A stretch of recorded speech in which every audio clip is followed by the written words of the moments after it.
오늘 우리에게 주시는 하나님 아버지의 말씀은 신명기 4장 9절에서 14절 말씀입니다.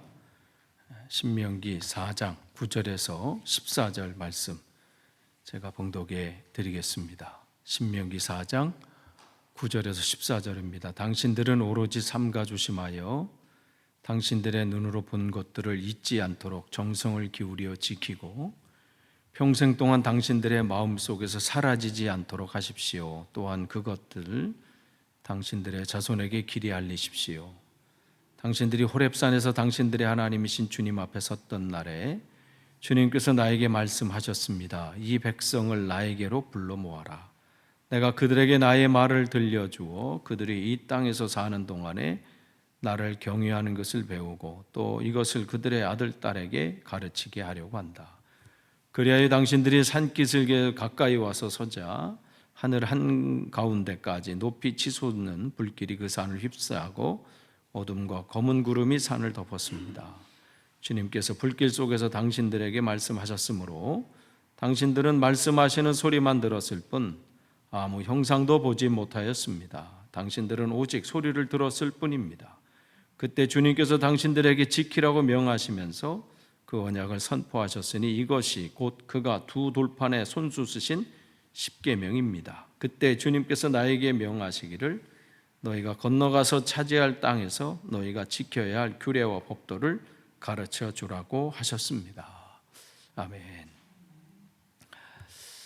우리가 지금 이제 신명기 말씀을 지금 이제 오늘 세 번째 이렇게 하는데요. 신명기는 세 부분으로 나눠진다고 그랬어요. 이 과거를 말씀하시는, 그래서 신명기 1장서부터요. 특별히 1장 4절서부터 그 다음에 4장 43절까지가 첫 번째 부분이에요. 과거에 그들이 있었던 그 가데스 바네아에서 있었던 그야말로 비극적인 사건이잖아요. 정탐꾼을 보내서 또 그들이 원망하고 이러한 그것을 이제 설명하면서 과거의 죄를 회개케 하고 또 그러면 우리가 앞으로 어떻게 살아야 되는지를 알게 해주시고 그 다음에 4장 44절서부터 26장까지는 하나님이 시내산에서 주셨던 그 계명 또 하나님이 그에게 주셨던 그 율법 그것들을 다시 한번 요약해 주는, 그러니까 현재 그들이 무엇에 집중해야 되는지를 알려주는 거예요.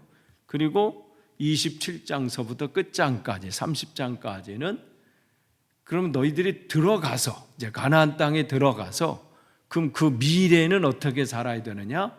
하나님 말씀에 순종해야 된다. 그래서 이 신명기는 이렇게 세 편의 모세 설교로 구성이 되어 있습니다. 우리가 지난 두 번을 생각하시면, 특별히 지난주를 생각하시면 이 그들에게 과거의 그들에게 생각만 해도 부끄럽기도 하고 두렵기도 하고 무서운 그런 기억들일 거예요. 가데스 바네아까지 잘 거기서 와서 열흘 11일이면 들어가는데 40년 동안 자기들이 이렇게 방황하고 헤매다가 이 자리에 온 이유를 다시 한번 들추시면서 깨닫게 하시잖아요. 그것은 과거의 그들의 부끄러운 것을 들춰내시기 위한 그냥 것이 아니라 그런 실패했던 삶을 이제 똑같이 살지 말고 반복하지 말고 이제 들어갈 땅에서는 어떻게 살아야 되는지를 다시 한번 결단케 하기 위해서 그런 거예요. 그러니까 그들의 과거가 중요한 게 아니라 과거는 그렇다 할지라도 앞으로 어떻게 살아야 되는가 이게 중요한 거예요. 신명기는 바로 그 부분을 얘기하고 있는 거예요. 하나님의 백성이 어떻게 살아야 되는지. 그러니까 지난번에도 말씀드린 것처럼 위기 때마다 이스라엘은 특별히 이 신명기 말씀을 다시 읽고 묵상하고 다시 배우고 가르치고 이랬습니다. 그건 바벨론 포로 때 국가의 재난이죠. 위기 때 그들을 구한 건 다른 게 없어요. 하나님께서 이 신명기 말씀을 다시 그들에게 기억나게 하시고 가르치게 하셔서 그들이 완전히 무너졌다고 생각하고 이제는 우리에게는 꿈이 없다, 그렇게 절망에 그냥 늪에 빠졌을 때 그들을 일으킨 말씀이 이 신명기 말씀이에요. 결국 하나님 말씀이 그들을 살린 거예요. 다른 거 없습니다. 다른 재주로 우리가 살 수 없어요. 말씀 앞에 서는 거예요. 말씀 앞에, 말씀으로 나를 채우는 것이죠. 그러니까 지금 모세는 마지막 그 노인의 그 힘을 마지막 쏟는 거예요. 이미 자기는 거기까지 못 간다고 이미 하나님으로부터 말씀을 들었어요. 이제 이곳에서 자기가 할 수 있는 마지막 힘을 쏟아내면서 그들이 어떻게 살아야 되는지. 그 저희 말씀드렸잖아요. 아버지가 돌아가시기 전에 한번 제가 방문했을 때, 그 설날 때 우리가 그 병실에서 이제 설날을 맞이했으니까 거기 그 병실이 넓지 못하니까 세배 대신 이제 머리 숙이는 걸로 세배를 하고, 또 아버지가 이렇게 아버지 쓸 수 없으니까 이제 어머니가 이제 대필하신 거야. 대필. 상돈에게는 이렇게 2025년도가 이렇게 됐으면 좋겠다. 그리고 봉투에다 이렇게 돈 넣으시고, 세뱃돈. 올 한해 더 이러한 삶을 살아라. 그러니까 하시고 이제 2주, 이제 한 주 지나신 다음에 이제 2주 후에 이제 돌아가셨는데, 그 시간 속에 많은 생각을 하셨겠죠. 그치, 모세가 그런 심정이에요. 언제 하나님이 불러가실지 모르는 그런 상황 속에 있어요. 언젠가는 이들과 헤어져야 돼. 계속 같이 가고 싶은 마음이 있고, 또 새로운 땅에 가서 그곳에서 정말 그냥 발이라도 한번 밟아보고 싶고, 그런 마음이 굴뚝 같지만 자기의 역할은 거기까지인 거예요. 많은 사람들이 왜 마지막에 가서 잘 이렇게 하나님의 사명을 감당하다가 마지막에 뭐 추해지거나 부끄럽거나 이렇게 돼요? 끝까지 자기가 뭘 해보려고 그래서 그래요. 그는 목회도 마찬가지고 뭐 사업하는 것도 마찬가지고 우리의 인생도 마찬가지예요. 자기의 그 역할이 있어요. 거기 몫이. 근데 지금 모세는 정말 이때의 심정은 정말 나는 가지만 지금 이 앞에 있는 이 사람들이 정말 복 있기를 원하는 그 마음으로, 그야말로 그냥 피를 토하는 마음으로 이 설교를 했을 것 같아요. 그러면서 신명기 이제 1장부터 이제 3장까지는 가데스 바네아 사건을 그들에게 다시 들춰주면서 너희들이 그때 어떻게 했는지 기억해라. 하나님이 너희들에게 어떻게 그 속에서 너희들이 어떤 모습이었는지. 그러면서 이제 오늘 4장은 그걸 반복하지 말고 너희들이 이렇게 해야 된다, 이 말씀을 하시는 거예요. 그래서 이 4장 오늘 9절 이렇게 보면요, 오직 너는 스스로 삼가며 내 마음을 힘써 지키라. 이게 첫 번째 설교의 또 주제예요. 4장이 이제 첫 번째 설교거든요. 1장부터 3장은 과거의 역사를 한번 들춰보고, 이제 4장이 이 모세의 첫 번째 설교인데, 그 중에 하나가 바로 이거예요. 마음을 다잡고. 왜 미래에 대한 두려움이 왜 그들이 없겠어요? 그 선조들과 똑같은 마음이겠죠. 그곳이 과연 정말 우리들이 가서 차지할 수 있는 땅인가? 거기 내 미래에 거기에 그 길이 문제가 생기면 또 어떻게 되나? 그 앞에서 얼마나 걱정과 염려와 불안과 두려움이 왜 없겠어요? 가보지 않은 길인데 우리야 다 아니까 그렇지만 그 앞에 서 있는 우리가 무슨 결정을 앞에 두고 얼마나 우리 많은 고민과 염려를 합니까? 그런데 그들에게 주신 말씀은 이거예요. 너의 마음을 조심해서 삼가며라는 것은 조심하라는 거예요. 그 얘기는 방정 떨지 말라는 거예요. 예전에 그들이 방정 떨었거든요. 우리는 뭐가 안 돼, 할 수 없어, 내가 이럴 줄 알았어, 이게 아니라 그때 그런 말을 조심하고 내 감정을 조심하고 내 앞서는 것을 조심하고, 근데 뭘 해야 돼요? 마음을 힘써 지키라, 이거예요. 마음을 지키라, 이것을 우리가 봐야 돼요. 마음을 지켜라. 참 지킨다는 거 쉽지 않아요. 영국을 여행 오거나 이제 단체로 오거나 아니면 뭐 파리를 가거나 뭐 이렇게 유럽 여행을 오시는데 가이드 분들이 제일 많이 하는 말이 이거래요. 소매치기 조심하세요. 이거 소매치기.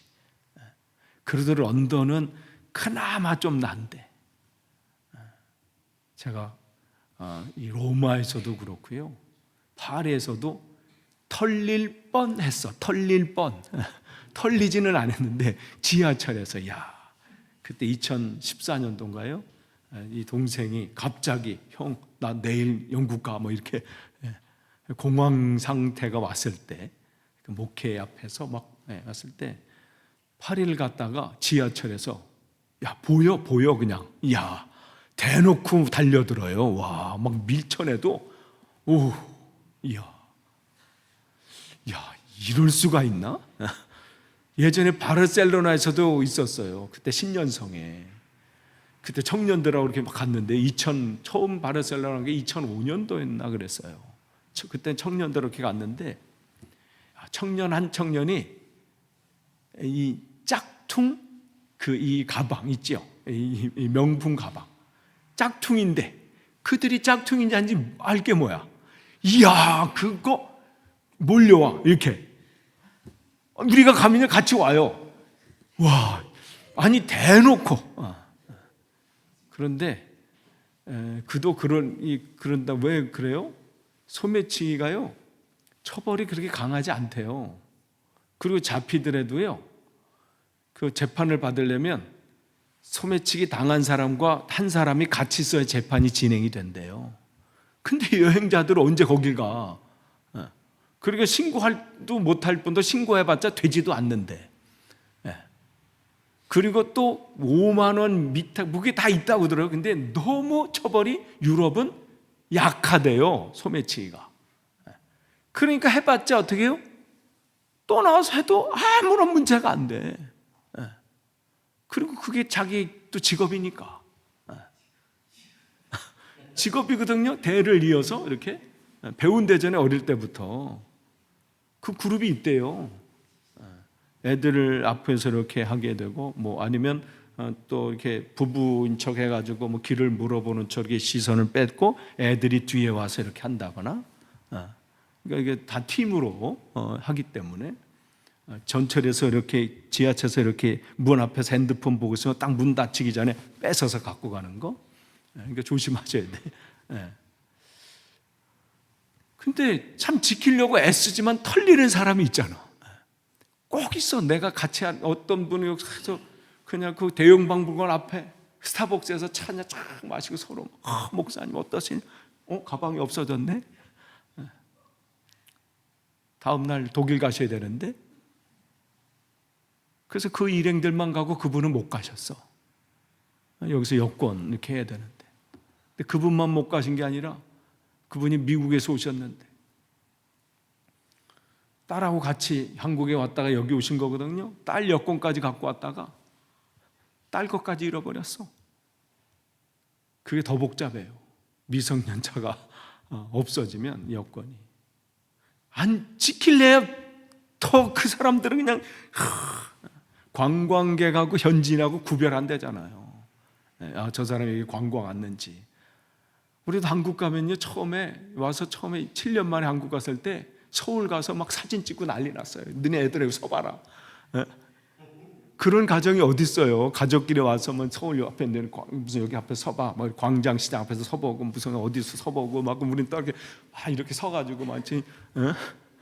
그럼 딱 보면 관광객 티가 막 날 거야. 겉은 한국 사람처럼 보여도 지킬래야 지키지 안 돼요.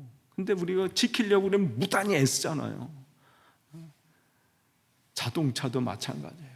우리 처음에 제가 영국 가서 놀랬던 게 자동차 바퀴가 빠진 거예요. 어떤 차를 봤는데 나 그래서 저 사람 자동차 뭐 수리하나 했더니 누가 빼간 거래.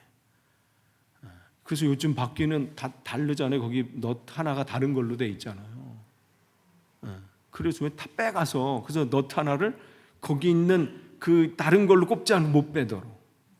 아니 그래도 빼가는 사람도 있고 앞에 저희 앞집 핸들 빼간 거 BMW 핸들만 빼간 거 그거 빼기도 어려울 것 같아. 그러니까 여러 종류로 해서 하려고 막 지키려고 보험도 들고 무슨 보험도 들고 그러잖아요.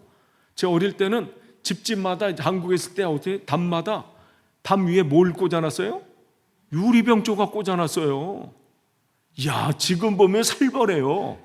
야 그거 어떻게 도둑 걸리기만 하라는 거죠? 거기 다 찢긴다는 거예요. 아니 철망을 막 이렇게 두르고 참 지킬 게 많은 분들은 힘들 것 같아. 뭐가 있으니까 없는 분들은 문 다 열어놓고 와도 뭐 오히려 불쌍히 여겨서 근데도 우리는 끊임없이 지키려고 하잖아요. 그러니까 뭐 집 보험도 들고 자동차 보험도 들고 뭐 여행자 보험, 암보험, 뭐 무슨 보험. 그런데 어딜 봐도 마음을 지키는 보험은 없어. 다른 건 막 지키려고 하는데 마음을 지킨다. 근데 오늘 하나님께서 모세를 통해서 말씀하시는 것은 마음을 지키라 이 말씀을 하세요. 아니 내 땅을 지켜라 하든지 자동차를 지켜라 내 집을 지켜라 뭐 이러면 해볼 만한데 마음을 지켜라 이 말씀을 하세요. 그러면 마음을 지키는 삶 아니 1장부터 3장까지 가데스 바네아의 그들의 그야말로 흑역사예요.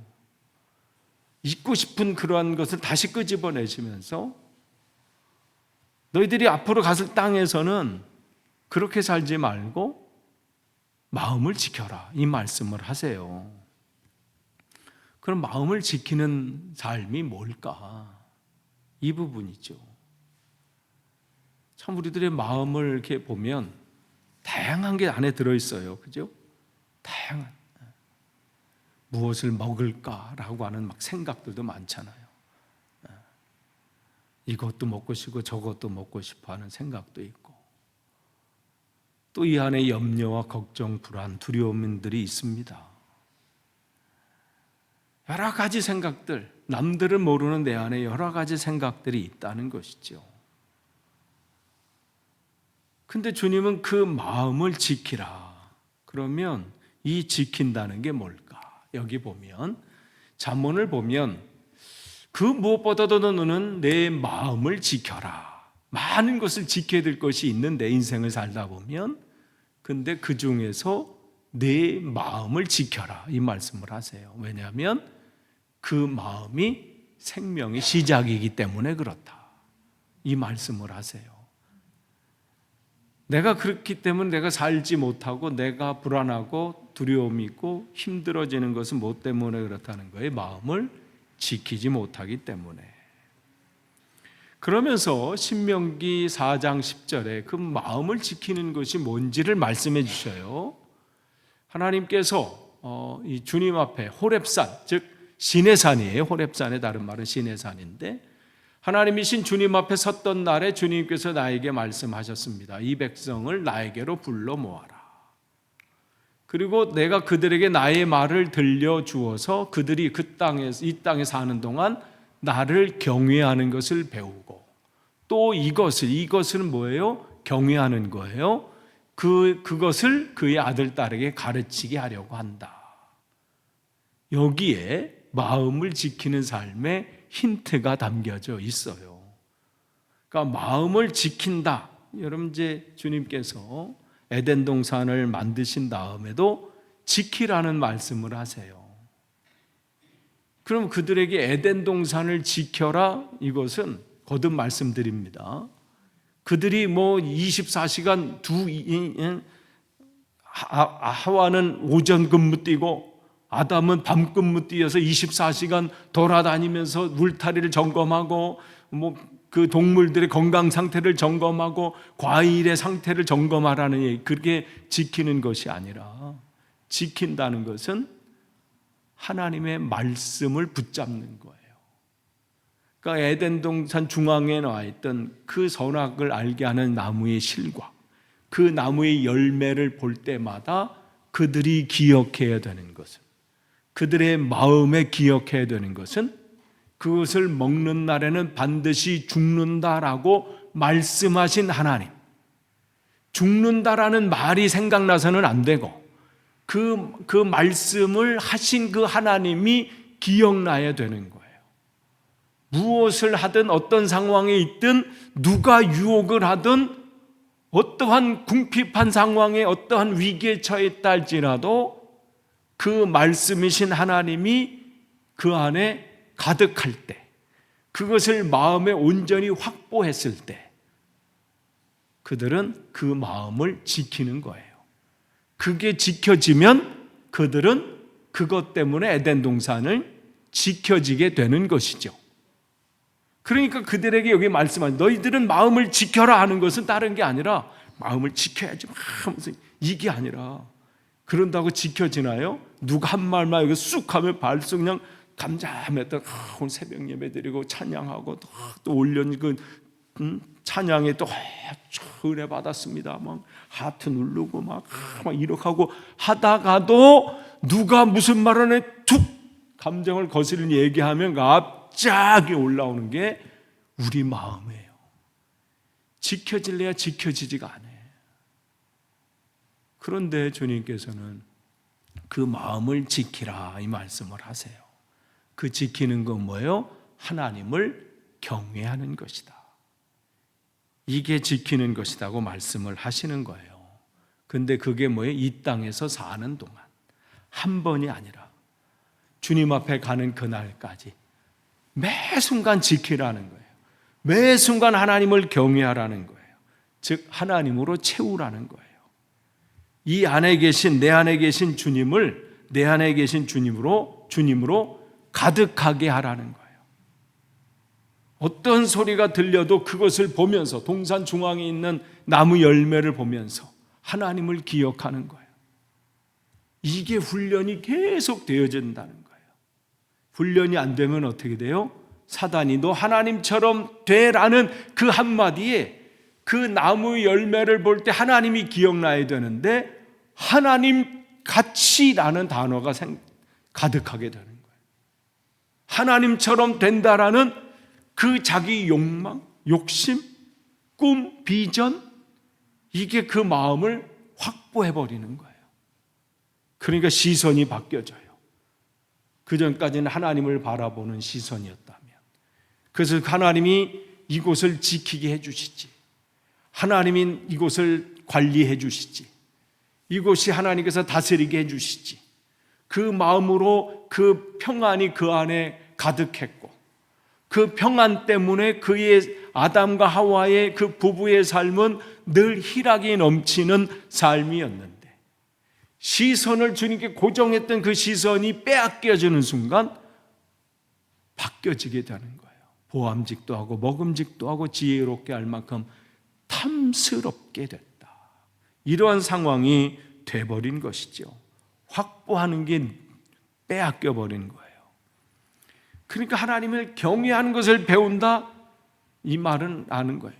경외만을 보면 이게 아니라 내 안에 계신 주님, 내 안에 계신 주님, 그분을 잊지 않고 의식하면서 사는 삶, 의식하면서 사는 삶. 우리가 누군가를 의식하잖아요. 살면서 내가 이렇게 살아서는 안 되지. 자녀들 앞에서 함부로 막 말하지 않잖아요. 왜 그래요? 그 아이들이 다 보고 배우니까. 그 아이들을 의식해서 말을 조심하게 되고 한 번 더 생각하게 되고. 우리가 인간의 육신적인 아이들을 봐더라도 나를 점검하거든요. 이런 말해서는 안 되지, 이렇게 행동해서는 안 되지. 때로는 실수를 해도 미안하다고 하고 또 그렇게 안 하려고 하고. 그러니까 우리 경외하는 삶은 찬양을 멋지게 드리는 게 경외가 아니에요. 내 모든 걸 다 털어가지고 뭐 멋진 성전을 저들었으면 경외, 이게 아니라 그냥 내 삶의 한 순간순간마다 주님을 의식하는 삶. 그러니까 그 사람은 어떤 삶을 사는 거예요? 오늘 소원의 찬양처럼 내가 노래하듯이, 노래하는 걸 찬양하듯이, 노래로만 하는 게 아니라 그렇게 노래하듯이 어떻게 살아요? 내 삶 속에서 그렇게 살아가는 거예요. 주님 말씀하시면 나아가고, 주님 뜻이 아니면 억만금을 내게 준다 할지라도 그것을 거절하고, 이 삶, 그 길이 정말 남들이 안 가는 좁은 길이라도 이 길이 내가 가야 할 길이라면 정말 고통스러운 것도 알고 힘든 것도 알고 고된 것도 알지만 그 길을 가는 거, 이게 빌립 집사님의 길이거든요. 예수님의 삶은 우리가 예수님이니까 그렇지 이렇게 할 게 아니고 뭐 바울이니까 그렇겠지. 빌립 집사님 얼마나 잘 나갔습니까? 사마리아성, 아무도 가지 않은 땅에 가서 다 거기 거절하고 아무도 안 가는 그 땅 가서 완전히 바꿔버렸잖아요, 사마리아 땅을. 그러면요 우쭐댈 만해요. 그리고 부르는 곳이 어마어마하게 많을 거야. 지금으로 말하면 간증하러 다니느라고 그냥 시간도 없을 거야. 그런데 주님이 거기서 폭 끄집어내서 광야로 가게. 아니 내가 광야로 갈 사람이 아닌데, 내가 여기서 이럴 사람이 아닌데, 그래도 또 기대감을 가지고 간 거죠. 그래도 하나님이 나 같은 주의 종을. 근데 한 사람이 저기 있네? 이거 내가 꿈꾸는 거 아니야? 근데 거기에 아무런 거 없잖아요. 그게 노래하듯이 살고 죽이는 삶. 내가 얘기하듯이 우리가 얼마나 나눌 때, 셀 모임 때 나눌 때, 또 설교할 때, 또 이야기 나눌 때 얼마나 은혜로운 얘기 많이 합니까? 그렇게 얘기하듯이 사시라는 거예요. 그렇게 말씀하시든지 말씀한 것처럼 내가 죽기를 원합니다. 그게 경외하는 삶이에요. 한순간도 주님을 의식하지 사는 게 아니라 의식하는 거예요.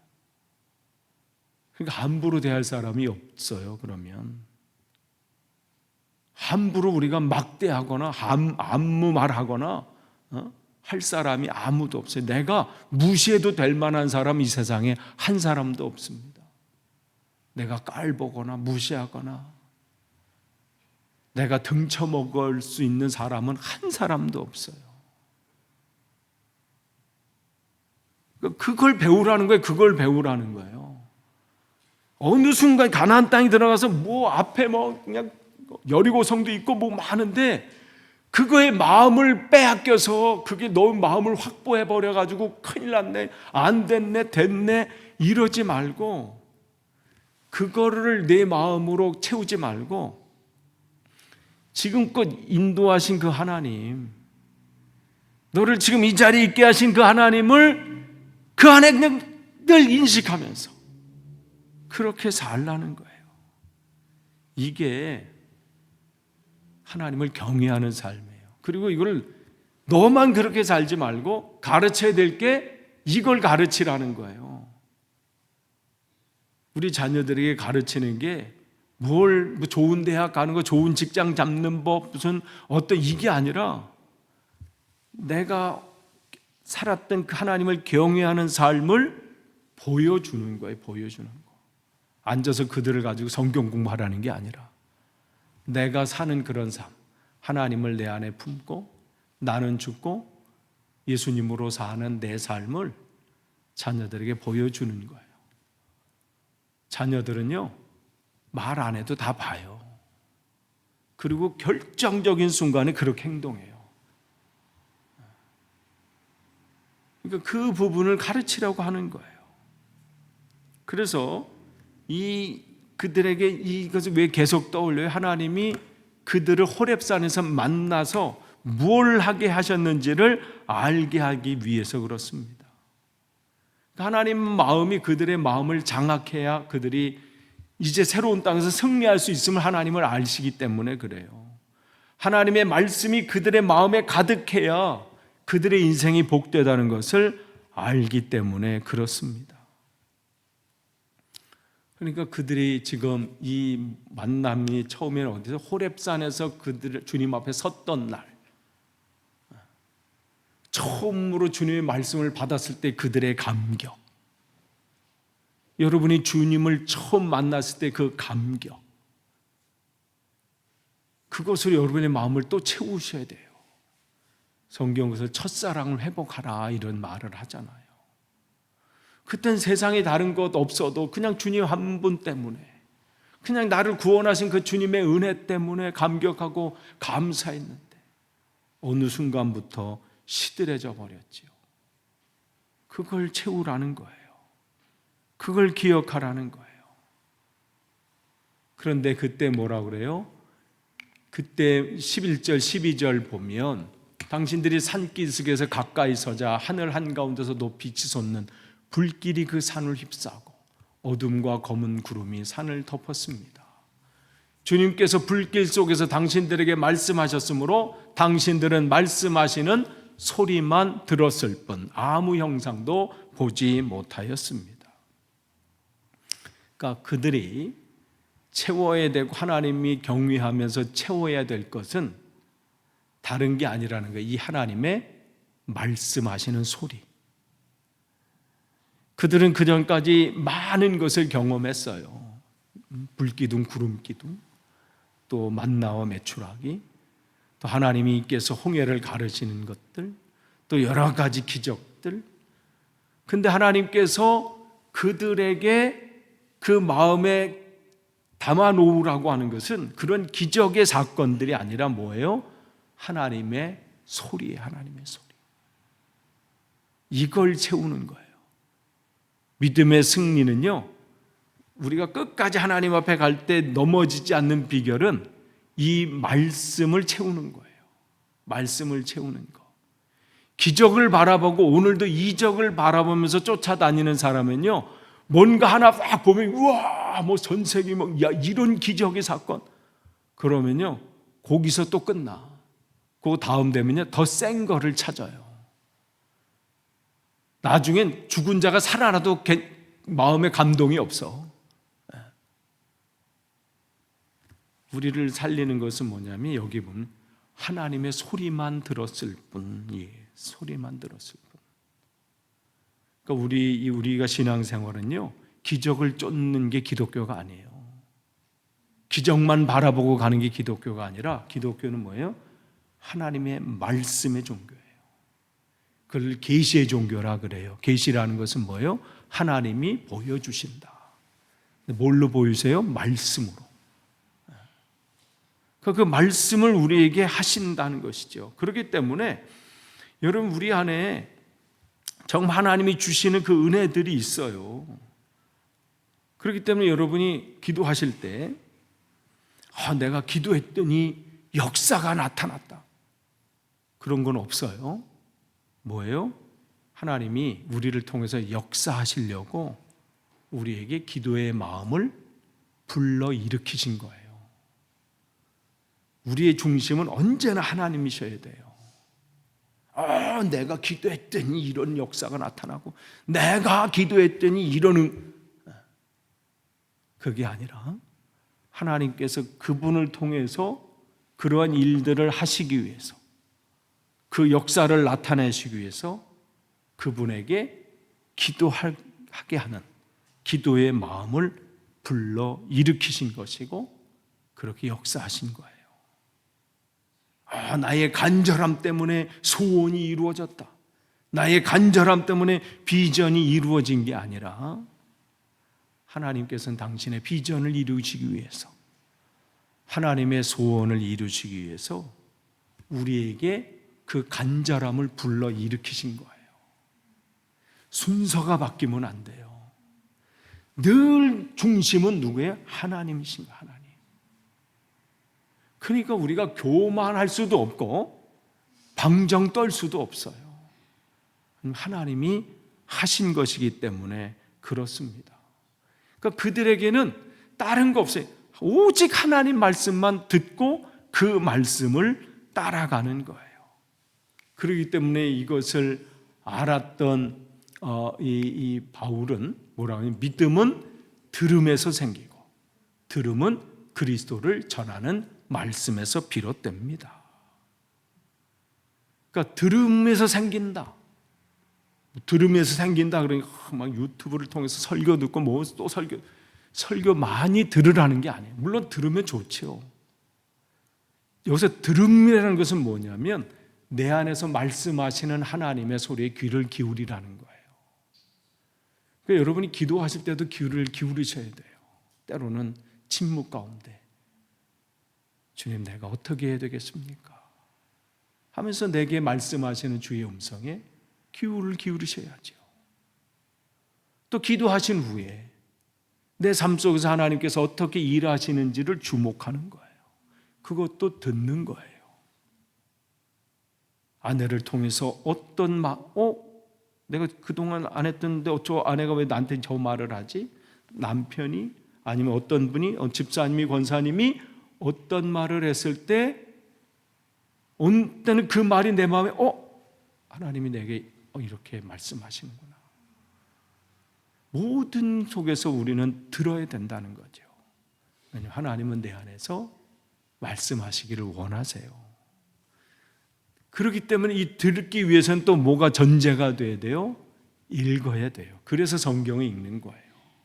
성경은 내 지식을 넓히기 위해서가 아니라 그 말씀이 진짜 하나님의 말씀으로 내가 들으려면 분별돼야 되거든요. 사단도 말해요. 그러니까 이게 진짜 하나님 말씀인지는 어떻게 돼요? 내가 하나님 말씀으로 채워야 돼.